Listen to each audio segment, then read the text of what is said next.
Hi friends, I'm Caro. Welcome to my YouTube channel, and welcome to another book haul. This time it's all children's fiction, specifically series books for girls.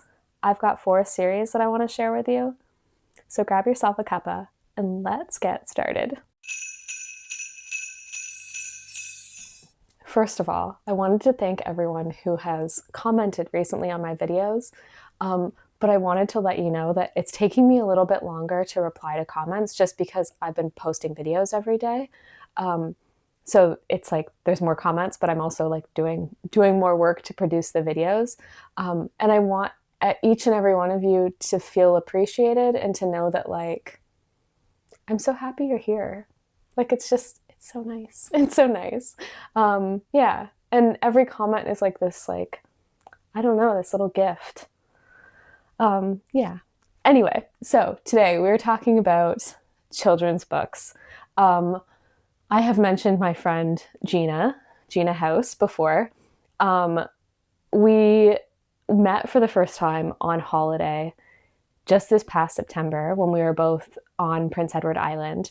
And Gina is like just the best book gift giver. She's just the best gift giver. Like, I don't need to like say just about books. She's the best gift giver. And because we were meeting in person, and she lives some distance away, and usually if she sends, like, she'll send me books as a gift, as lovely gifts. But she brought the books with her. So basically, she brought every book with her that she had like accumulated to give to me. And let me tell you, there was a lot of books. There was a lot of books. So birthday books, you've seen those. And I mentioned that there was more book hauls in my birthday video. And it was because of Gina, basically. So the birthday books, the Christmas books, which I showed in yesterday's video, like I just held up them. I'm going to open them progressively through until Christmas, and then there was just some for no reason books, except that, you know, she apparently likes me. And so the first, I'll just get into it. So yeah, so she just sent me some or gave me some lovely children's books. And some of these are like things that I've like wanted for a while and just don't have easy access to where I live. I think everything that I have here is written by an American author. Yeah, so let's just get into it. So first up are these Connie Blair mysteries. I'm going to show the side view.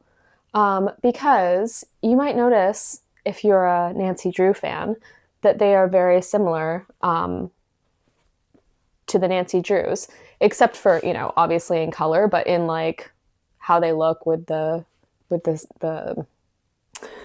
am I trying to say? Like the cameo on the side. And they're produced by or published by Grosset and Dunlap. And these, I'm going to hold them up one by one. And I'm going to try to hold the books on this side, which is a little bit awkward for me as someone who's predominantly right-handed.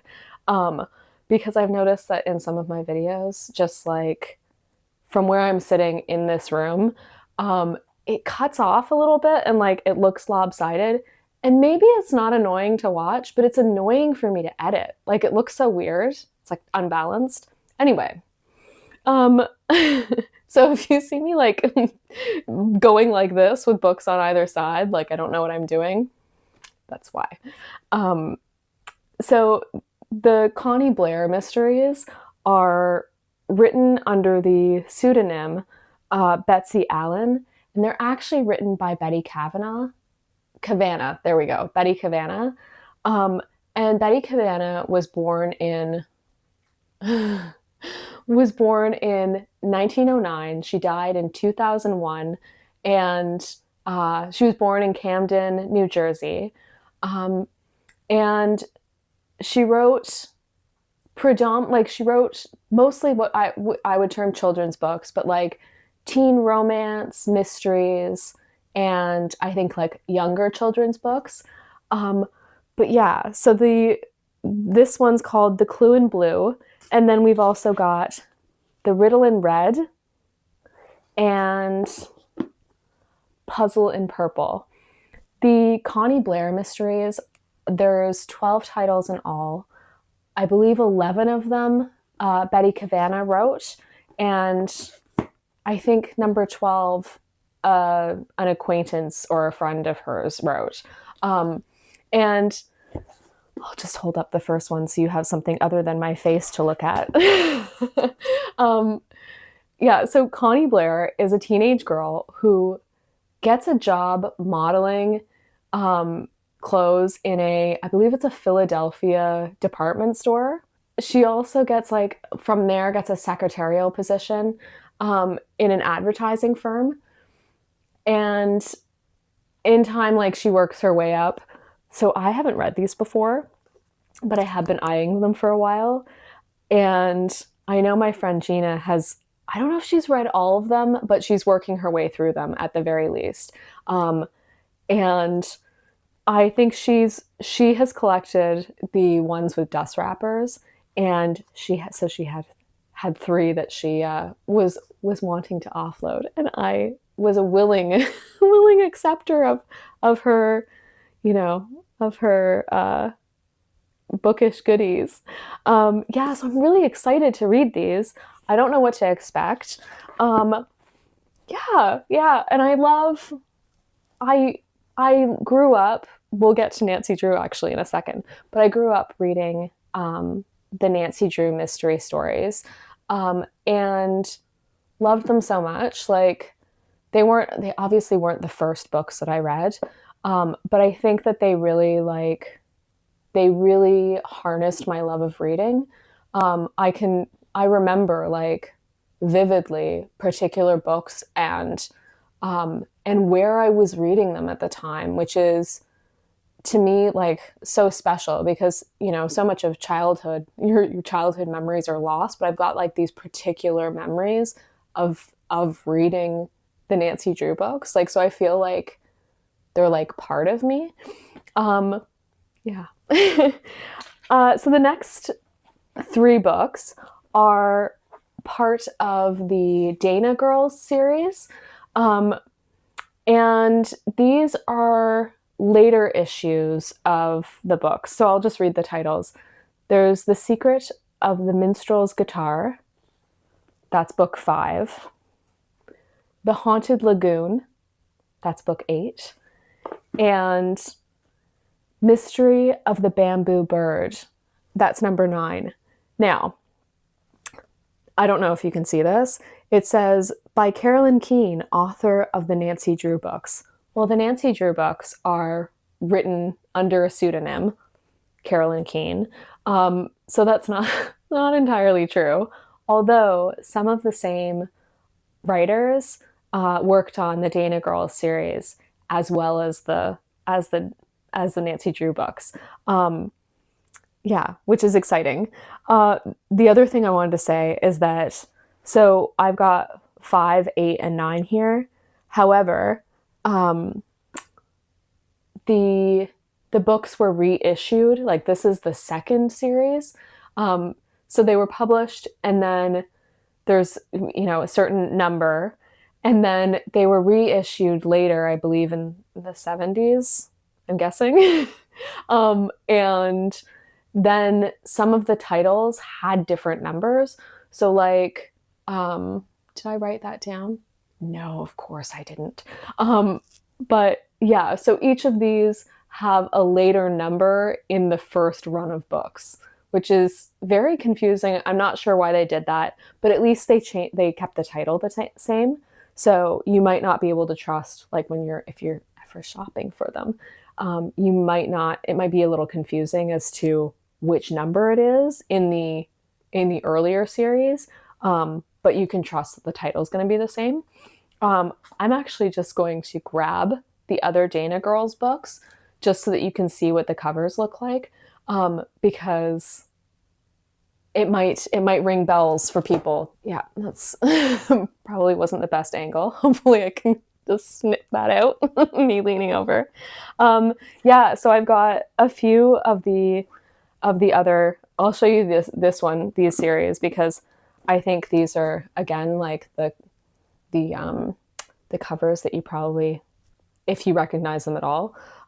So again, these are published by Gross and Dunlap, and they have like this like little profile cameo image on the side. And I've got here The Secret at Lone Tree Cottage, which is book 2, and The Clue in the Cobweb. And these are in the original numbering. And this is book 8.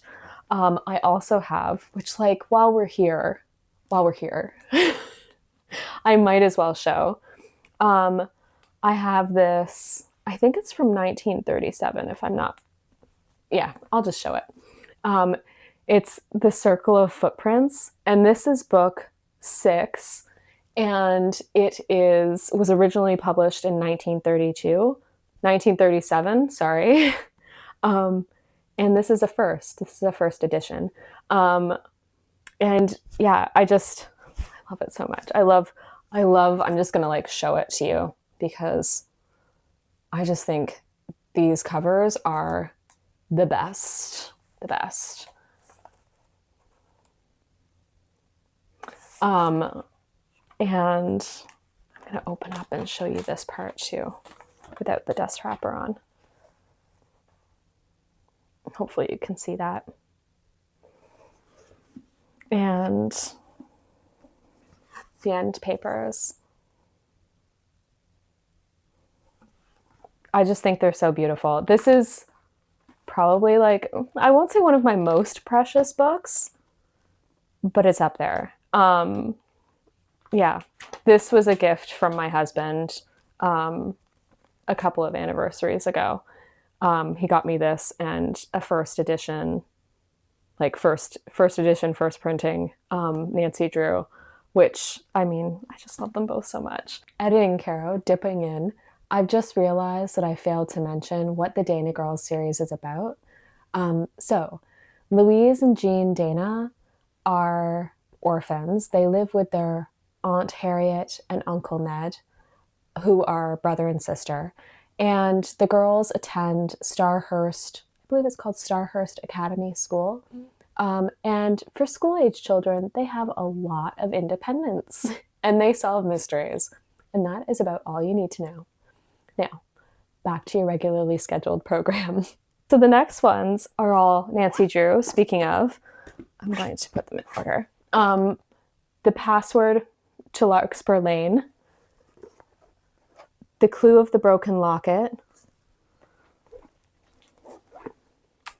The Hidden Window Mystery, and The Clue of the Tapping Heels. Now, I actually have all of the Nancy Drew books, all the Nancy Drew titles. These were published, like as it says here, by Carolyn Keene, which is a pseudonym.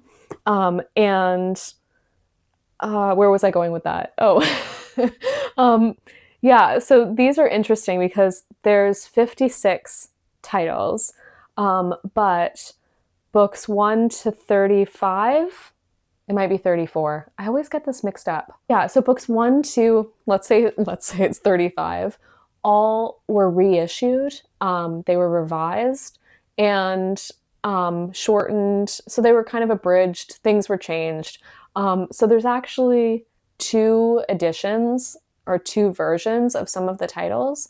But the ones from whatever number, 256, there was only one version. So of course there's different covers. So I have more than 56 Nancy Drews. I think at last count, I think I've got 90, which doesn't quite add up because I don't have all of the titles in original text and revised text that came in 2 versions. But anyway, this is not that interesting. It's interesting to me. But yes, what I was going to say is that I have all of these titles, but I don't have this cover.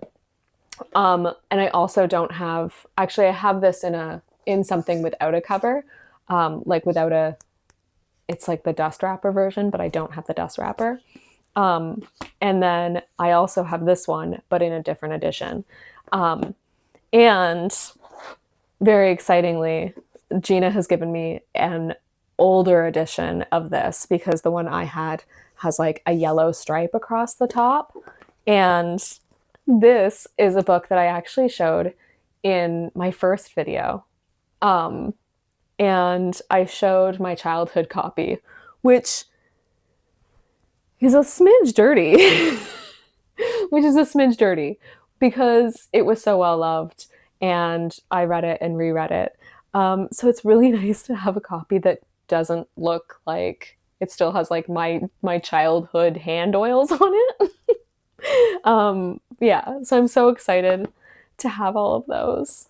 And then another one that she gave me, and this actually links to the Nancy Drews because Mildred A. Wirt Benson wrote, I believe it was 23 of the original text Nancy Drews, like of the original 56.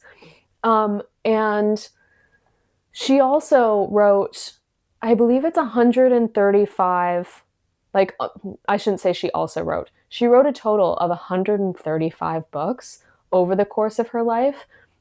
She was really prolific.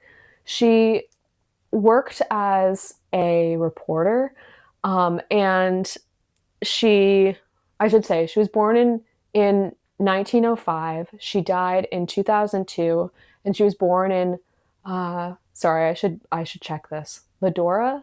Yes, Ladora, Iowa. And yeah, and she earned her degree in English from the University of Iowa in 1925, and then went on to earn her master's in journalism in 1937, where she was the first person, not just the first woman, the first person to earn that degree from, I assume, from that university. But yeah. And she's just like, she's such a remarkable person. If you ever like look into her, she like got her pilot's license. She worked until she died. Like she worked as a reporter, had a column at the paper that she worked for. She had a column up until the day she died. She filed that day, went home, and I believe she died the same day or the next day, which I just think is, you know, she just like, she worked right to the end and she loved what she did. And I think that's just, it's so inspiring. Okay. So this is one of the books that she wrote. It's The Girl Scouts at Singing Sands. And she wrote under a number of names, some of which were publishers' pen names, like pseudonyms, and others were her own. So this one is actually just published under Mildred A. Wirt. And this is part of the Girl Scout books series. She also wrote the Brownie Scout book series. So I'm just going to hold this up so you can actually see. And then I'm going to turn this over so you can see the little ad on the back. Hopefully, the plasticky bit, which I can never remember what it's called, is not casting a glare. Yeah, I haven't read this yet. I haven't read any of the books in this series, but I'm really excited to. And you know what? They both have, both the Brownie Scout books and the Girl Scout books have like a wintry covered one. Brownie Scouts at Snow Valley and the Girl Scout book is the Girl Scouts at Penguin Pass. Those are the ones I want next. Like, I want those two books. So, and they actually happen to be #1 in the series for both. But they just look so beautiful. I'm going to show you that. And that's not in color. Actually, better yet, if I can find an image, I will pop it up on one of the sides. Yeah, I just think they look so cute. And the last few books. So these are also published by Mildred A. Wirt Benson. And I see a lot of them because, you know, I'm a big geek. And so like I will look and see like just, you know, what's available, what's out there. And usually I don't buy anything. I just look at her books and think one day, because usually if they are within my price range, like within like a reasonable amount that I could pay for a book, usually the shipping puts it into the unreasonable, you know, category. But because I was going to see my friend Gina in September and she lives in the US, I asked her if I could ship these to her house or have them shipped to her house. And she said yes. So I was able to buy 3 books in the Madge Sterling series. I'm going to hold them up and hopefully the glare isn't too bad. This is The Missing Formula. And as I said, these are published by, or written by, Mildred A. Wirt Benson, but they're published under Anne Wirt. This is her own pseudonym, not one that a publisher came up with.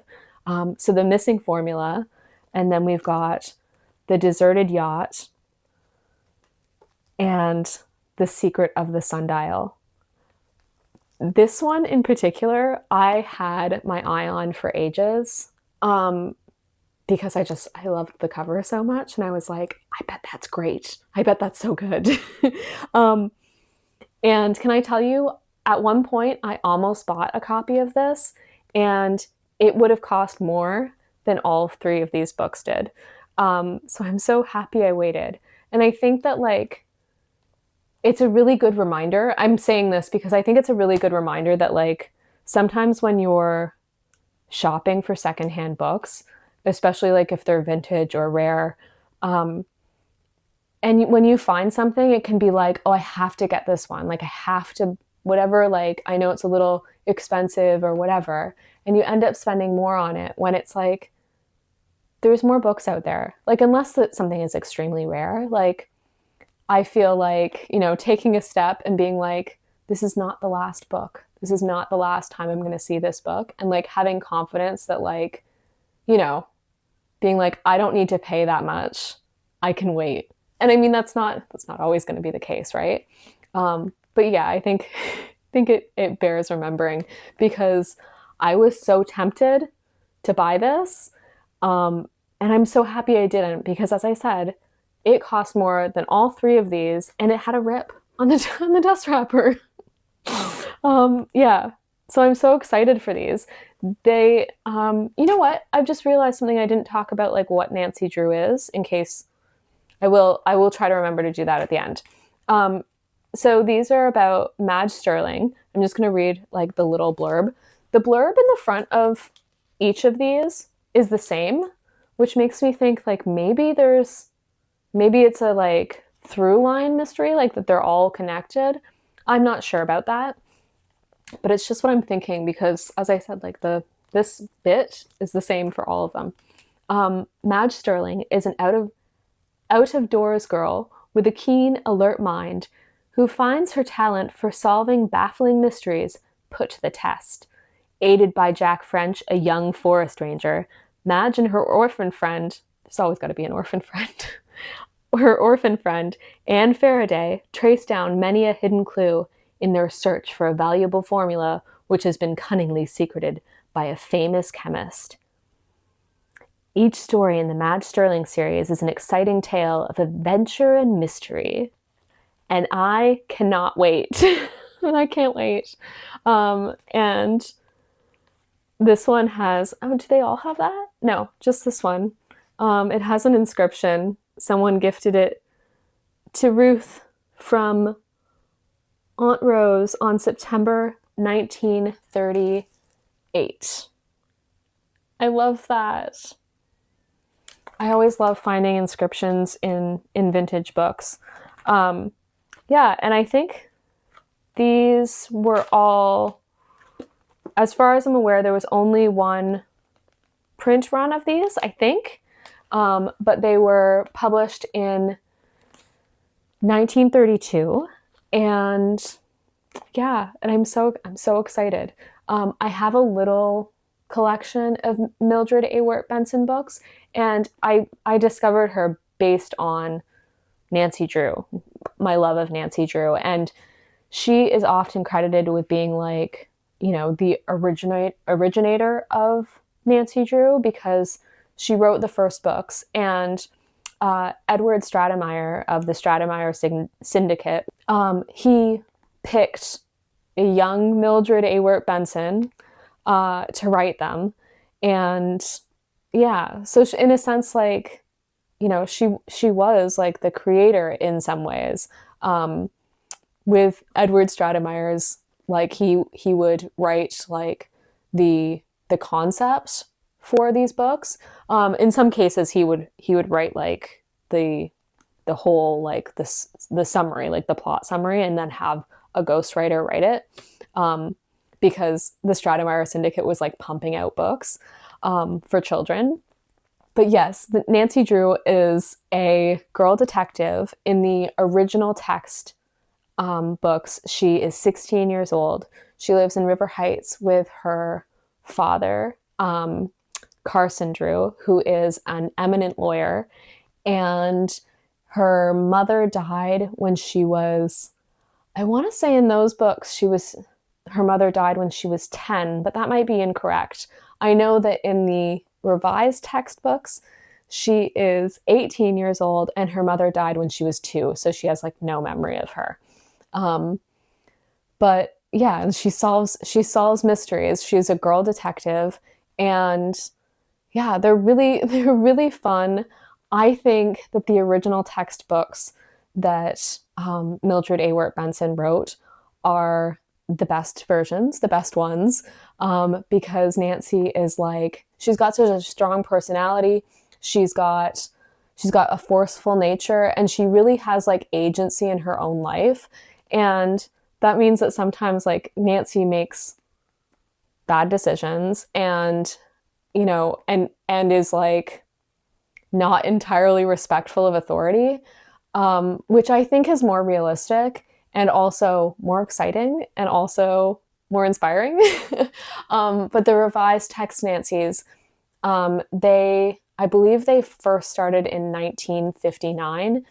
And I feel like they really dampened down Nancy's personality, made her more submissive, more respectful of authority. And like the respectful of authority thing, like that sounds like a good thing, but yeah, she has less agency. A lot of like clues that she finds are really just things that like fall in her lap or that she had assistance with. Yeah. Anyway, so that's my little like Nancy Drew rant. But yeah, that's it. That's it. I'm so excited about these books. I feel like every time I do a book haul, I just say, I'm so excited, because my like goal with collecting books is that I only collect books that I'm really excited about, because I have limited real estate here. And so because I can't collect everything, I feel like when I get something like in my possession that I've been wanting for a really long time, it's all the more special, like it's all the more meaningful, because, you know, like these are like gems that I'm going to like love until, you know, the day I die, and I get to be like their guardian, or, you know, I get to care for them for my span of life before I pass them on to the next person who will love them and care for them. Yeah. Anyway, thanks so much for watching. If you enjoyed this video, please consider subscribing. And in the comments, I'd love to hear if there were like series of books that you loved to read as a child. Were you a Nancy Drew fan? Were you a Hardy Boys fan? You know, I've never read a Hardy Boys book, and I would really love to. I don't have any. I grew up in a family where like the girls were very girled and the boys were boyed, and like, you know, there was girl books and there was boy books and there was girl toys and there was boy toys. That sounds questionable. But yeah, and I don't know why I haven't read a Hardy Boys book now. Like I should get on that. Yeah. Anyway, I would love to know if there's like series of books that you love to read as a child. So I've just realized something. Number one, that I keep meaning to share this mug. And I keep forgetting. So this is, it's an Emma Bridgewater mug. Of course it is. And it is London at Christmas. And my favorite part about it is not the lipstick smear that I've left on it, but I don't know if you can see that. Let me see. Maybe like that. There's doggies. I'm going to block out my face. There's doggies on the inside. And there's a bunch of people walking their dogs. There's so many doggies. Yeah, that's my favorite part about the mug. I hope you were able to see. And, you know, I realized something else. I didn't show you Clark. And he was on his bed earlier, but he has since got up and walked over here. And he's laying down at my feet. So I'm just going to grab the camera and show you. But before I do that, I just want to thank you for watching. And yeah, thanks for being here. I really appreciate you. Until next time, goodbye.